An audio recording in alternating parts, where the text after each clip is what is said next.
Hello students, नमो नमः। आज का विषय है स्वर संधि। इसमें हम पढ़ेंगे वृद्धि संधि।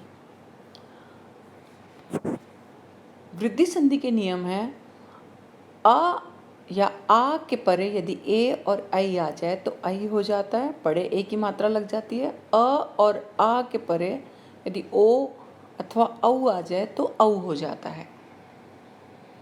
उदाहरण एक है छोटा अ या बड़ा आ, ह्रस्व या दीर्घ अ के परे यदि ह्रस्व छोटा ए या दीर्घ ए आ जाए तो बड़े ए की मात्रा लगेगी।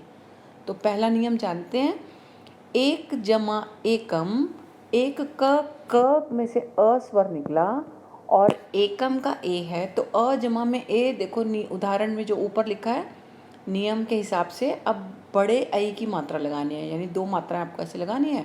तो देखो बनेगा एकैकम, मत जमा ऐक्यम मतैक्यम, सदा जमा एव सदैव, महा जमा ऐश्वर्यम महेश्वर्यम। उदाहरण 2 में है आ के परे ओ या औ आ जाए तो औ हो जाता है, अर्थात औ की मात्रा लगानी है।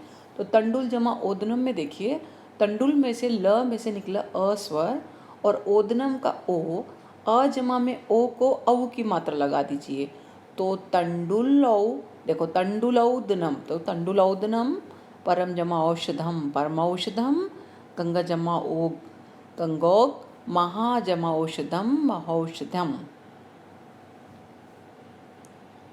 यहाँ मैंने और सरल तरीके से आपको बताने की कोशिश की है। यहाँ पे देखो, पहला तेन जमा एक, तो देखो बेटा जहाँ ए है तो वहाँ पे आपको आई की मात्रा लगानी है बस। तेन है जमा एक तो बनेगा तेनैकः, जन जमा एकता जनैकता, सदा जमा एव सदैव, बाला जमा एका बालैका। उसी प्रकार से इंद्र जमा ऐरावत, तो इंद्र में से अ तो निकल रहा है, अ जमा ए अगर है तो आप समझ जाएं कि ये वृद्धि संधि है तो आई लगा देना है। तो इंद्रैरावत परमैश्वर्यम। यहाँ पर देखो अ जमा आगे अ हो, ये आपको ध्यान रखना है, आगे अ होना चाहिए स्वर अ या आ और पीछे ओ या औ कोई भी हो, औ की मात्रा लगानी है। तो देखिए यहाँ पर मैंने महा जमा औषधि आपको बताने की कोशिश की है, ओ है, बस इसको काट के औ लगा दीजिए तो महौषधि है ना। उसी प्रकार देखिए चा जमा ओग बलान चौक बलान, दंत जमा ओष्ठऊ दंतौष्ठऊ, भव जमा ओषघम भवौषघम। इसी प्रकार आप अन्य भी बना सकते हैं। तो इस प्रकार आपने वृद्धि संधि को नियम पूर्वक जाना। अब कुछ उदाहरणों से इस संधि का विच्छेद करना सीखेंगे। तो देखो बेटा, पहला एग्जाम्पल है धर्मैकः। तो म पे धर्म यानी धर्म के जो म है उसमें ऐ की मात्रा लगी है, तो धर्म वो ऐ की मात्रा हटा के बस ऐ लिख दो, ए लिख दो तो बन जाएगा धर्म जमा एका।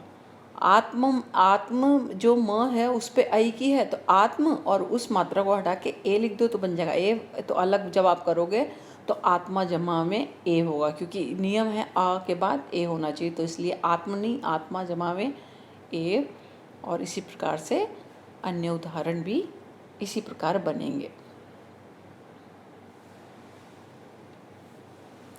तो आपको ये वीडियो समझ आया होगा। इसमें मैंने इस स्लाइड में बताने की कोशिश की है कि आपने जब गुण संधि पढ़ी थी तो गुण संधि में ई ऊ री, आ के परे ई ऊ री आ जाता है तो गुण संधि होती है। लेकिन अगर यही ई ऊ री अगर आगे आ जाए और अ पीछे चला जाए तो बनता है यण संधि।